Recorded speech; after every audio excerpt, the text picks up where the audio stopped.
Arkadaşlar hepinize merhaba, Mert Tasarla kanalıma hoş geldiniz. Bugün sizlerle birlikte Katya öğretici seri 8. videomuzu çekiyoruz. Yeni başlayanlar için pratik çizimler adı altında. Çizeceğimiz parça bu, sizlerle bugün bu parça olacak arkadaşlar. Dilerseniz gelin çizime direkt başlayalım. Buradan Start, Machine Design, Part Design'a giriyorum. Ve bu bizim sizlerle birlikte 7. videomuz olacağı için Part 7 yazıyorum Katya üzerinde. Ardından bir daha çizimime bakıyorum. Neler var neler yok diye. Nereden başlasam mantıklı olur diye düşünüyorum. Şimdi şuradan bakarak, şu kısımdan bakarak şuradaki kısmı oluşturayım diyorum. Ardından komple şurayı 95 milimetre katı oluştururum. Ve ardından şuradaki kafa kısmını yaparım. Delikleri yaparım. İşimi bitirmiş olurum. Buradan sketch kısmından giriyorum. Düzenimi seçtiğim zaman sketch'im otomatik olarak açılmış oluyor. Şimdi line komutumu aldım. Line komutumu aldım. Bakıyorum. Şuradan şöyle çizimi yapıyorum şimdi. 3 aşağı 5 yukarı. Ardından direkt ölçenleme komutuma gireceğim. Ölçümü vereceğim. Şuradaki kısmım 30. 30 milimetre hemen yazdım. Ardından bakıyorum. Şuradaki kısım 5. Giriyorum. Buraya 5 milimetre yazdım. Ve ayrıca şurası da 5 milimetre. Şuradaki 5'i taşıyalım. Constraint'e girdim. Burası da 5 milimetre. Orayı da verdim. Genel uzunluğum 50. Şöyle yapalım. 30. 50 olacağı için 10 milimetre. Burası 10 milimetre. Diğer taraf 50 milimetre oluyor. Şurada şöyle kontrete bir daha girdim. Şu iki çizgi arası da 50 milimetre. Parçaya biraz yakınlaştım. Hemen bakıyorum. Şuradaki genel boyunda 18.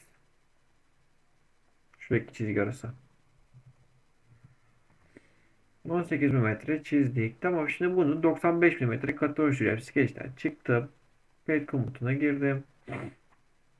95 milimetre. Bunu diğer tarafa doğru katı oluştur. 95 milimetre katımı oluşturdum. Tamam. Şimdi şu arka kısmı çizeceğiz. Şuradaki işaretlediğim kısım. Şurayı.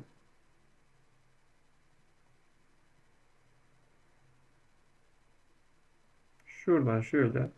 Şurayı çizmem lazım. Hemen dönüyorum.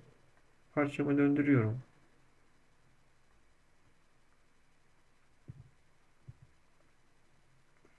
Ve burada bir tane ben skecimi açtım. Parçamı yukarı doğru taşıdım. Şuradan uzaklaştım. Tamam. Şimdi bir daha bakıyorum. Radius 15. Şimdi şuradan bir tane dairemi aldım. Dairemi çizdim. Dairemin radius 15, çapta 30 milimetre olacak. 30 milimetre onu çizdim.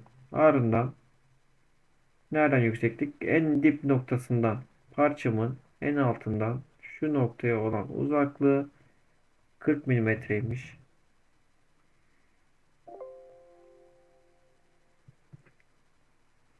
40 milimetreymiş. Onu yazdım. Bir daha giriyorum. Bir daha bakıyorum. Şuradan ölçün konsepte girdim. Buranın genişliği 50 idi. Buraya da şöyle 25 milimetre yazıyorum. Dairem tam ortaya gelmiş oluyor. Ardından şöyle bir çizgi çekiyorum.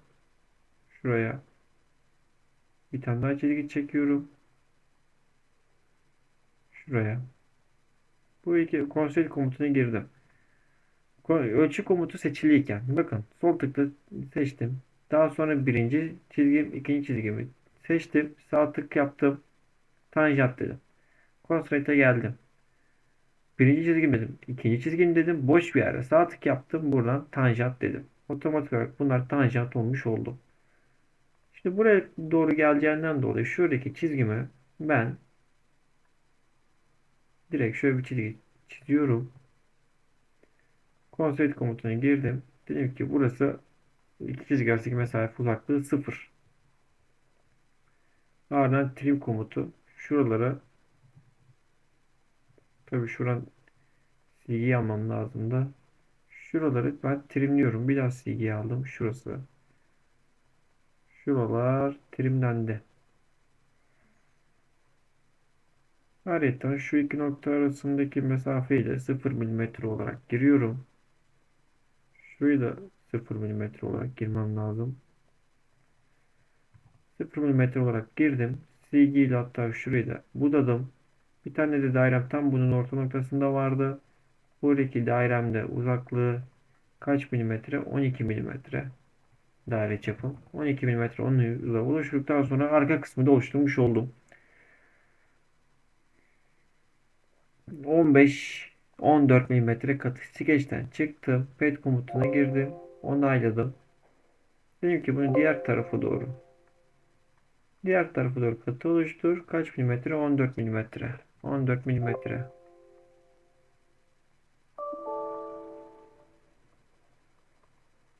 Şurada şeyler kalmış. Çift tık yaptım. Girdim. Silgi komutunu aldım. Parçama yakınlaşıyorum şu an. Ardından şuraları sildim. Bir daha çıktım. Bir daha pet komutuna girdim. Diğer kısma doğru 14 milimetre katı oluştur. Şuradan şöyle uzaklaşalım. Perspektif bakalım parçamıza. Hemen parçaya bakıyorum. Evet, şu an tamam.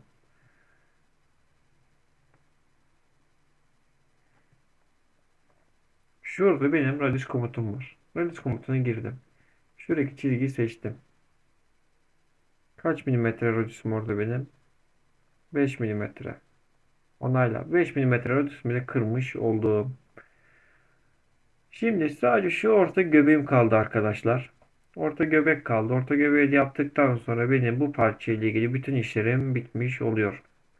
Şimdi bakalım.